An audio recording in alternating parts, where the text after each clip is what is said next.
Oh, the dog's stuck. Hey, Sheppy, hang on, mate. It's okay. Won't let this moment pass us.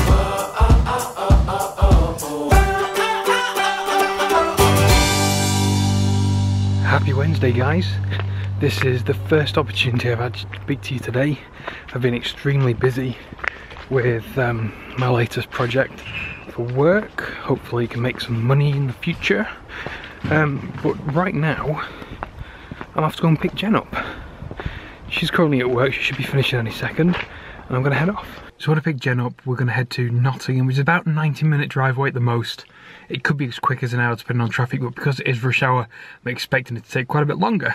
We don't need to be there till about 7, so I've given myself 2 hours, but I do need petrol, maybe some cash, I'm not sure, but we're going to a Brazilian restaurant where apparently they bring your meat round and then they carve it in front of you. I don't know what to look for.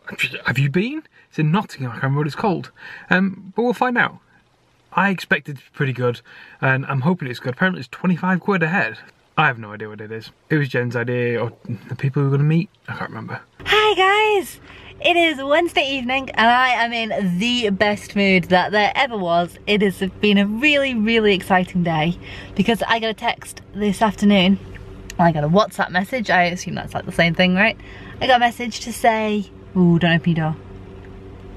Got a message from one of my very, very best friends to say that they had a baby boy that was born today, which is really exciting. I feel like we've been waiting, well, I personally have been waiting for ages and I've been really excited and I've been looking forward to this. So now I get to say happy birthday. It's fantastic news. It's really great. His big sister, it's her birthday tomorrow, so we can say happy birthday to Felicity too. Felicity is 8 tomorrow. And she has a new baby brother just in time for her birthday. How exciting. It's just great. I'm kind of buzzing, loving it. So Chris has picked me up from work this evening and we are now on our route to Nottingham. We've just stopped at the petrol station and Chris is out there topping the car up. And so we're going to Nottingham. We're going to go and meet my somewhat cousins, Alice and Katie, and have dinner with them, which I am also really, really excited about. One, I haven't seen Alice in a year, maybe a little bit more, and I haven't seen Katie in even longer. And 2, we are going to a Brazilian restaurant in Nottingham that I've never been to, and I really, really want to go to a Brazilian restaurant. They sound amazing. As far as I'm aware, it's just meat. It's just mountains and mountains of meat. So Chris has been under strict instructions not to eat like most of the day, hoping he's got his appetite up. And I think he's so suitably starving, which is not a good thing because it's 2 hours till we eat dinner. And yeah, he's already hungry. He might have to go and get a snack first. Anyway, so we're off now, gonna be in the car for the evening, have dinner, and then go home. And probably watch The Apprentice when we get in, hopefully. It depends how late it is. I really hope it's not too late. And in the meantime, I've got to do some baby boy shopping. How exciting. I hope you guys have had somewhere near as good a day as I've had because my afternoon has been pretty fantastic. We finally made it to Nottingham without little trouble. Yay! It was a nice and easy journey for me. In the passenger seat. She who always takes a passenger seat. But on the way, we stopped off to get some petrol and a little snack because we're really hungry. We weren't going to eat for about 2 hours. We pulled behind the petrol station just to eat our snack. As we pulled up, this guy gets out of a car, really sort of weird looking guy, gets out of a car and starts walking towards us in some sort of right swagger. I'll let you make a judgment as to the type of person he is. He gets about halfway to our car and something clicks in his head and realises that this isn't the person they're waiting for, and then promptly turns around and gets back in his car. There's him and a friend in there and they're just waiting, and Jen and I are talking, thinking, I think they may be either drug dealers or waiting for a drug dealer. But that might be a bit, you know, presumptuous. We wait a bit longer. They may have another reason to be hanging out at the back of the petrol station. Yeah, they may have another reason for hanging out at the back of the petrol station and randomly approaching cars in the car park. It's not really a car park either, it's kind of just a stopping point for trucks and stuff. So a couple of minutes passes and then this black car speeds in and pulls up right next to them, at which point the guy that started walking towards gets out of his car, jumps in the passenger seat, I think it's the back passenger seat of this other car, there for 30 seconds, and then promptly gets back out in his car and they part ways.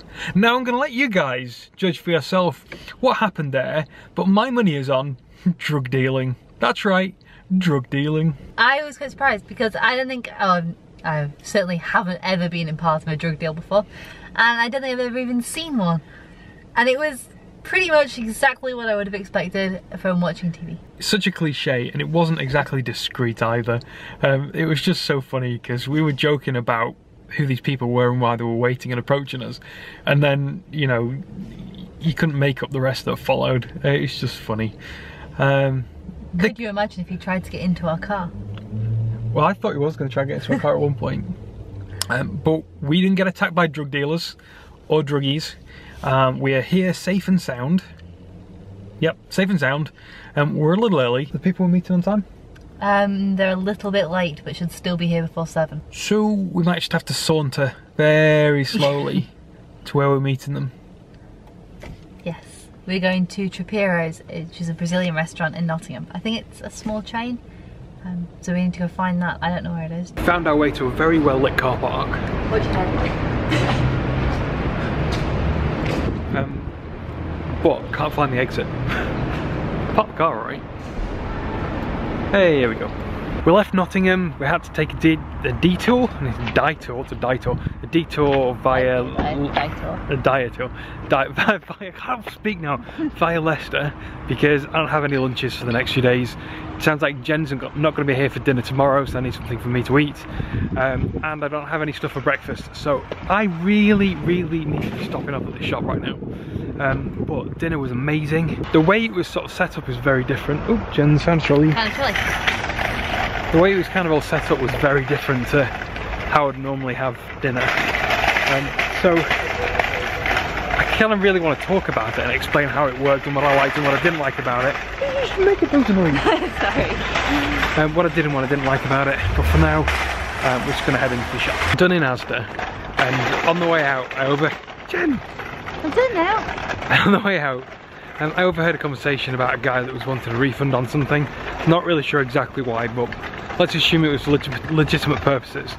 But the lady on the customer service desk says this customer service desk is closed at 10 o'clock, of which it is now 11:15, and they don't have any money to give a refund. That's it.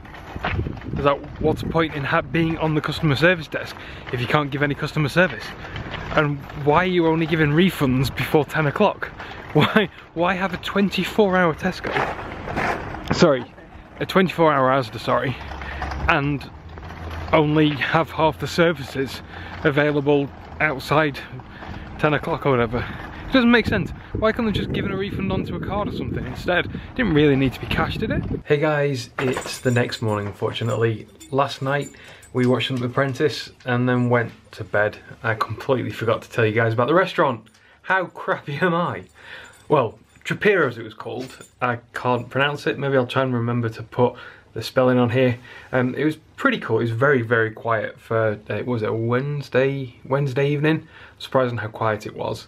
But the setup was like this. They had like a salad bar with some cold stuff like cold potatoes, rice, I can't remember what else in it.